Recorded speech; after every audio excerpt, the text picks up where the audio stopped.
कांवड़ यात्रा पर योगी सरकार का बड़ा आदेश। रूट की हर दुकान पर नाम पहचान लिखनी होगी।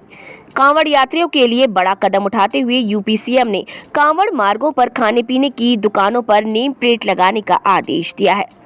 सीएम योगी आदित्यनाथ ने कांवड़ यात्रियों के लिए बड़ा कदम उठाते हुए पूरे उत्तर प्रदेश में कांवड़ मार्गों पर खाने पीने की दुकानों पर नेम प्लेट लगाने का आदेश दिया।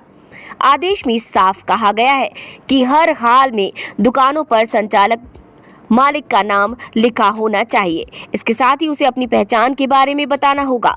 दरअसल उत्तर प्रदेश सरकार की तरफ से ये फैसला कांवड़ यात्रियों की आस्था की शुचिता बनाए रखने के लिए लिया गया है। साथ ही हलाल सर्टिफिकेशन वाले प्रोडक्ट बेचने वालों पर भी कार्यवाही की जाएगी। अब तक ये फैसला मुजफ्फरनगर जिले तक सीमित था, लेकिन अब राज्य सरकार के आदेश पर पूरे राज्य में लागू होगा। इस पर राजनीति भी शुरू हो गई है। विपक्ष ने इस फैसले को सामाजिक सौहार्द बिगाड़ने वाला फैसला करार दिया। अब पूर्व यूपी सीएम मायावती ने इस मामले को लेकर सरकार को घेरा।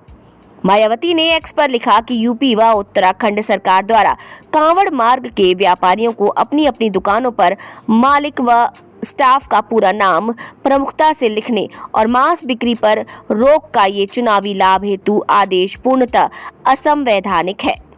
धर्म विशेष के लोगों का इस प्रकार से आर्थिक बायकॉट करने का प्रयास अति निंदनीय है। भगवान शिव के भक्त हर साल कांवड़ यात्रा पर जाते हैं। ये पवित्र यात्रा सावन के महीने में शुरू होती है।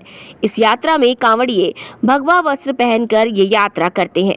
इस साल ये पवित्र यात्रा 22 जुलाई 2024 से शुरू हो रही है।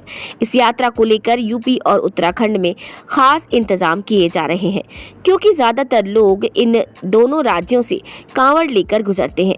यही वजह है कि सरकार भक्तों की सुरक्षा के लिए हर बंदोबस्त करती है।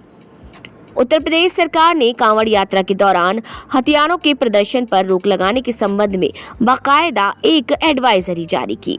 महीने भर चलने वाली कांवड़ यात्रा के दौरान डीजे और धार्मिक गाने तय सीमा के भीतर बजाए जाएंगे। इस बारे में डीजीपी प्रशांत कुमार ने बताया कि यात्रा के मद्देनजर यातायात व्यवस्था में बदलाव किया गया है।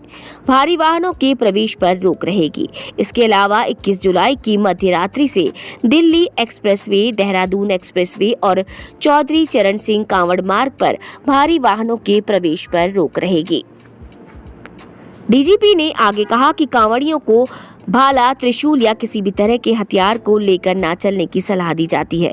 कांवड़ यात्रा मार्ग पर डीजे बजाने पर कोई प्रतिबंध नहीं होगा, लेकिन आवाज निर्देशों के अनुसार तय सीमा के भीतर ही होगी। यात्रा मार्गों पर शराब और मांस की दुकानें भी बंद रहेंगी। आवारा जानवर यात्रा मार्गों पर घूमते न दिखें। अयोध्या बस्ती मार्ग पर सामान्य यातायात प्रतिबंधित रहेगा। इस पर केवल एम्बुलेंस और अन्य आपातकालीन वाहनों को ही आने जाने की इजाजत होगी। इससे पहले सहारनपुर डीआईजी अजय कुमार साहनी ने कांवड़ मार्ग में पड़ने वाली दुकानों के ऊपर उनके प्रोप्राइटर्स का नाम लिखने का आदेश दिया। आईएएस ने उन्होंने इसके पीछे एक अहम वजह बताई। उन्होंने तर्क दिया, कांवड़ मार्ग को लेकर जैसे प्रत्येक वर्ष होता रहा है, कुछ लोग ने इस बात की आपत्ति प्रकट की थी कि जब कांवड़िए आते हैं तो सामान की कीमतों को लेकर विवाद होता है। इसके साथ ही दुकान किसी और की नाम और किसी का होता है और ये भ्रम की स्थिति होती है। इसको देखते हुए जितने होटल, ढाबे या फिर जितनी भी रास्ते में खाने पीने की दुकानें हैं, सबको ये आदेश जारी किया गया है। यह आदेश पूरे प्रदेश में जितने भी कांवड़ मार्ग हैं उन पर लागू किया जाएगा। कांवड़ मार्ग के सारे दुकानदार अपनी दुकान पर प्रोप्राइटर का नाम अवश्य रूप से लिखेंगे। तो इस तरह से योगी सरकार का ये आदेश अब लागू करने का समय आ गया है।